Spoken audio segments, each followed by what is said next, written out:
We're going to discuss the origins of our visual vocabularies today by exploring influential illustrators. But first, I want to remind you that I have open office hours from 2:15 until 2:45 on Wednesdays. If you need to ask me a question or if you want to just stop by and say hi, just go ahead and do that.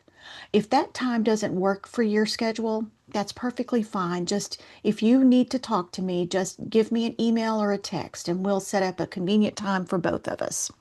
So now on with the lecture. Today we're going to examine the illustrators and the makers of the images that shape our worldviews, possibly. As an advertiser, we should be able to analyze, code, and decode the images of the artists who help us communicate. I worked as an illustrator and graphic communicator for decades, and I'm a very self-reflective person. I've examined my own creative processes, my influences, and my worldview exhaustively. That's just who I am. I don't know if it's my age, because I seem to do it more the older I get, or if it's just how I'm made. I feel the need to keep my creative pulse in order to keep complete communication when I'm doing a graphic design.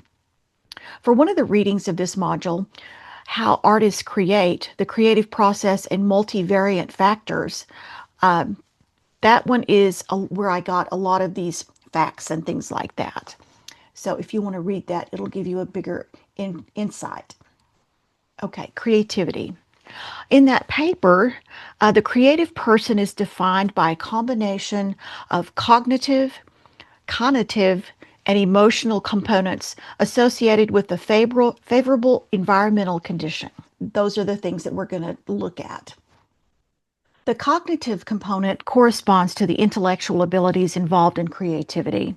Cognitive abilities include synthetic capabilities of identification, definition, and redefinition of a problem. Also, selective encoding permits the selection of relevant information for solving problems. Encoding means to convert something such as a body of information from one system of communication into another to make it a message. The selective comparison ability helps to observe similarities between various domains. Let me show you the next slide so you can see what I'm talking about. In addition, the creative person makes associations between the ideas collected and the learning and individual differences. An example of cognitive abilities is to be able to take a spreadsheet, an Excel spreadsheet like the one on the left, with all the numbers and percentages, and create a chart that represents the information in a graphic way. This is one of my favorite problems to solve, making the complex and indecipherable into an image, a symbol that everyone can comprehend. Several researchers have proposed an elaborate evaluation system in which ideas are perpetually generated and judged. These cognitive capabilities favor the emergence of a creative solution. The next component mentioned is conative. The Webster Dictionary says that conative is an inclination, an instinct, a drive, a wish, or a craving to act purposefully. Basically, the conative component concerns personality traits and motivation. Creative individuals are usually described as open to new experiences. Openness is reflected in a dynamic fantasy life, aesthetic sensibility, emotional awareness, need for originality, intellectual curiosity, and a strong personal value system. Creative people are also tolerant of ambiguity.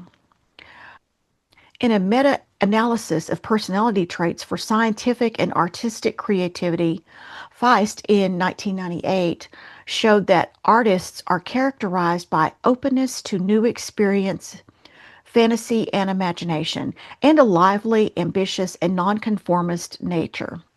Well, that explains a lot. The next one in this approach is the emotional component. For example, emotional clarity and the capability to perceive feelings are positively correlated with creative performance. Also, emotional intelligence allows for a better perspective of the emotional environment, thus favoring creative outputs. Examining the link between emotional intelligence and creative personality, um, Wolf et al. Observed moderately strong correlations between the two in artistic creativity. Feist indicated that artists, compared to scientists, tend to be more emotional, anxious, emotionally unstable, and have a strong sensibility. The last one in our list is the emphasis on the environment, which offers physical and or social stimulations and can help the generation and maturation of ideas, thus reinforcing motivation. This is where I part ways with this paper. They claimed that creativity involves more than the sum of all of the components. Certain constituents can partially compensate for each other. They use this example. A strong degree of motivation can mitigate a lack of knowledge, and that's where I part. Yeah. Because just because an artist is motivated does not mean their lack of knowledge doesn't matter. Knowledge is power. If an artist doesn't know the subject, they have two choices. They can either educate themselves by seeking true knowledge, or they can leave it alone. Just my 2 cents. So let's go on to the visual vocabulary and the illustrators that I mentioned before. I told you before, I am pretty much obsessed with visual vocabularies and where they come from. My dissertation topic was about visual vocabularies of graphic communicators. My central theory was that we obtain our own visual vocabulary in the preschool years, from birth until we start to school. I used Little Golden Books as my proof. There are literally thousands of publications in that series. Most of the classic Disney stories were released as Little Golden Books. So let's take a look at some of those book illustrators. The first one up is Beatrix Potter. Now, she is famous for the tale of Peter Rabbit. You probably have heard of this one. You've probably had this one read, or you may have read it as a child.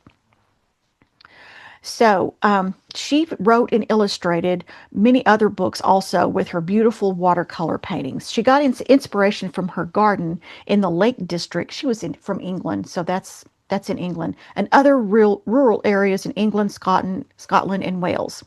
You can tell that Beatrice Potter was also a scientist with her drawing from real life, since her illustration of animals and places are both accurate and tender. Here's a little bit about her more specifically. So she was born in 1866. She lived in England. She was educated by a governess, so she got a very private education. She produced beautiful watercolors and really became a very, very good science illustrator. And if you're interested in knowing more about Miss Potter, there's a movie that's streaming on Prime that was released in 2006. So it's not super old, it's not new, but it's not super old, called Miss Potter. You might find that interesting. The next one up is Dr. Seuss. Who doesn't love Dr. Seuss? He was a childhood favorite of mine. He wrote numerous books, bunches of books, in his unique poetry style and illustrated with a distinctive style also. There were things like Cat in the Hat, Green Eggs and Ham, and the list just goes on and on. I mean, terrible fuzzy picture, I'm sorry, but those are some of the books that he wrote, but that's just a scratch on the surface. Let's dive a little deeper in Dr. Seuss. He was born in 1904, and his name was Theodore Seuss Geisel. So he shortened his name. He used his middle name as his last name. The first book that he wrote under the name of Dr. Seuss in 1937 was And to Think That I Saw It on Mulberry Street. He went to Dartmouth at 18. He was on a newspaper staff, but he was kicked out due to drinking during Prohibition. Oh my goodness, that's not a good thing. But anyway, after that, he attended at Oxford, but he dropped out. Spoiler alert, he did not have a doctoral degree. He just assumed that moniker when he was writing. Seuss worked for Standard Oil in the in-house ad department, and he contributed cartoons to magazines and things until he got his break in children's book. His first book was rejected 27 times. The key to success is keep on trying. You can't ever tell when you're going to be famous. Just don't ever stop living your dreams. So, for our participation exercise today, I want you to list your very favorite Dr. Seuss book. Just the name. You can put it on in a doc, a Word doc, and load it up to Canvas, or you can just use a comment and put Dr. Seuss in it. But just remember to do that because that's a very important part of your grade. Okay, the next person up is Richard Scarry. You've probably never heard of him. Maybe you have, but you probably haven't.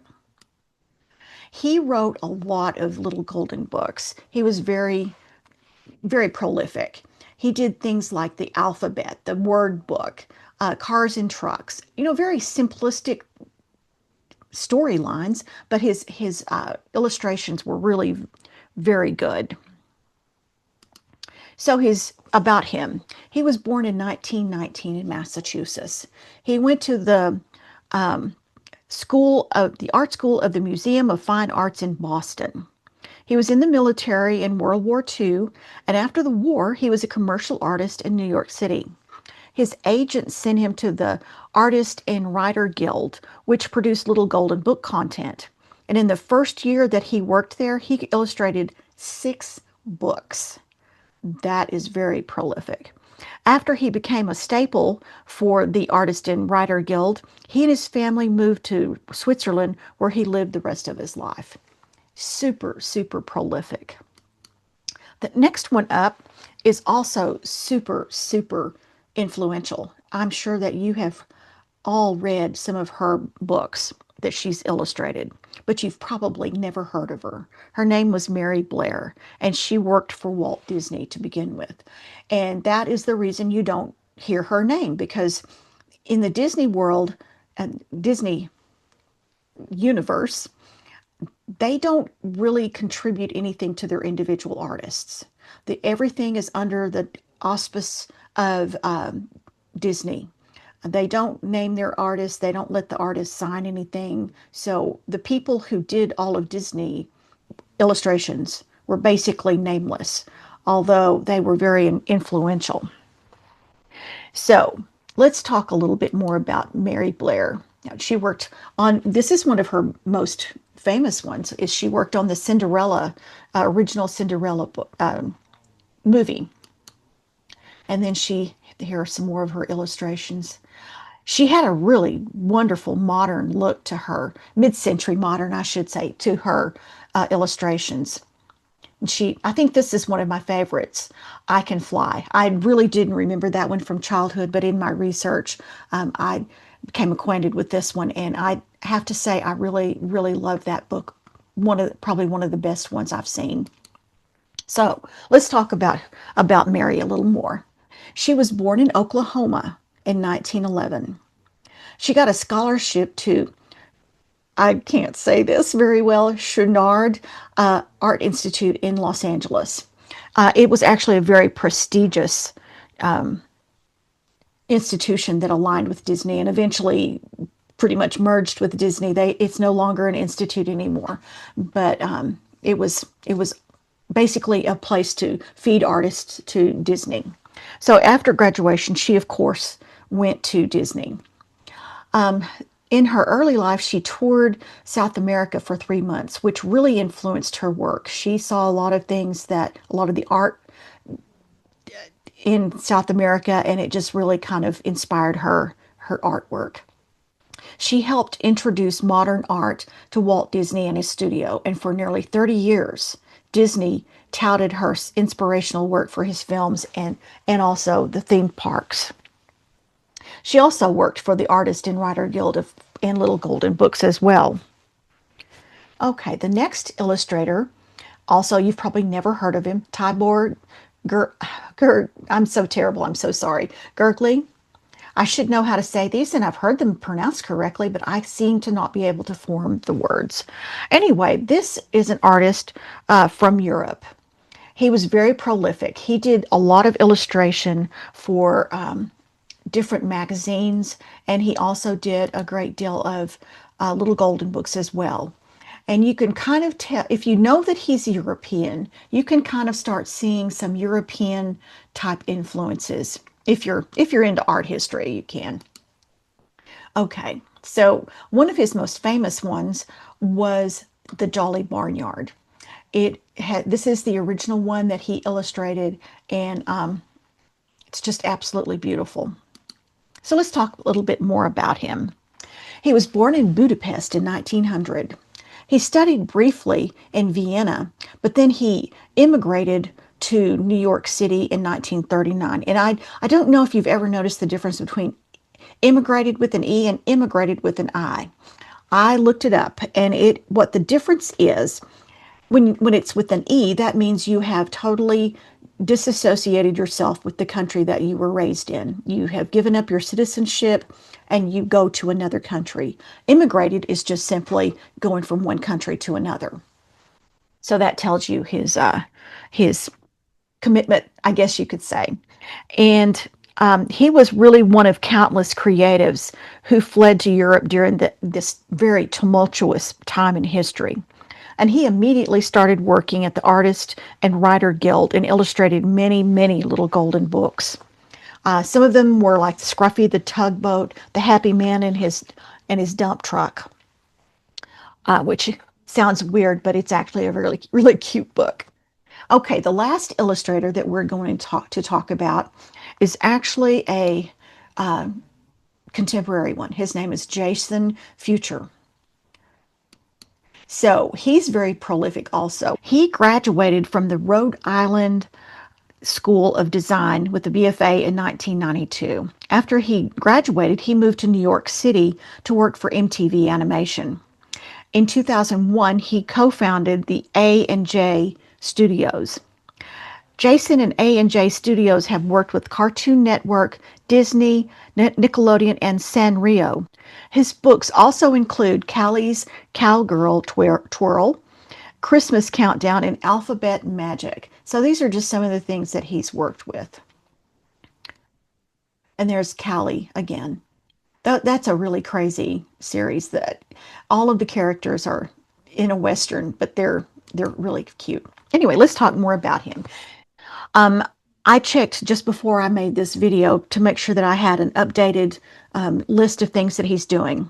His publisher page notes that he's currently contracted as a freelance artist and animator for several media companies and book publishers. He creates children's book illustrations based on popular kids' TV properties and 2D animation for broadcast games, apps, and interactive kiosks. In addition to his contracted work, Jason develops original properties for kids media. So he now lives in Seattle, Washington, and he loves to draw caricatures. He's currently working on a series of caricatures of the presidents of the United States. That's all of the illustrators that we're going to touch on. I mean, we could go on for a whole semester and just talk about the illustrators who influenced our visual vocabularies. And we're not going to do any coding or anything like that. I just want to talk for a minute about some of these illustrators. There's one thing that I want you to note. Those illustrators, and honestly, with most of the illustrators of children's books, they are from the East Coast. And Europe was the second most popular area that they originated from. The only one that was from Mid-America was Mary Blair. And I did a big comparison, and this holds out to be true with all of them. Even if you get all of them in a list, they're going to mainly be from the East Coast and Europe and West Coast. There's some West Coast in there too. Just very, very few ever come from Mid-America. So think about that when you're thinking about their frame of reference. They come from areas that here in the middle of the country we're not really familiar with. So some of their ideas are not really in line with us, or actually their ideas and their influence doesn't correlate with our stuff. Like, for instance, red barns everywhere. Every farm has a red barn. It's just a given in a children's book. But here we don't really have those kinds of barns. But yet people like myself in this area do recognize a red barn as a signal of a farm. And even though I don't know of one farm that's got a red barn on it. Anyway, that's all for today. If you have any questions, just give me a text or an email. Next up is advertising artists. We're going to talk about the people who have worked as graphic artists, not illustrators. Okay, see you next time.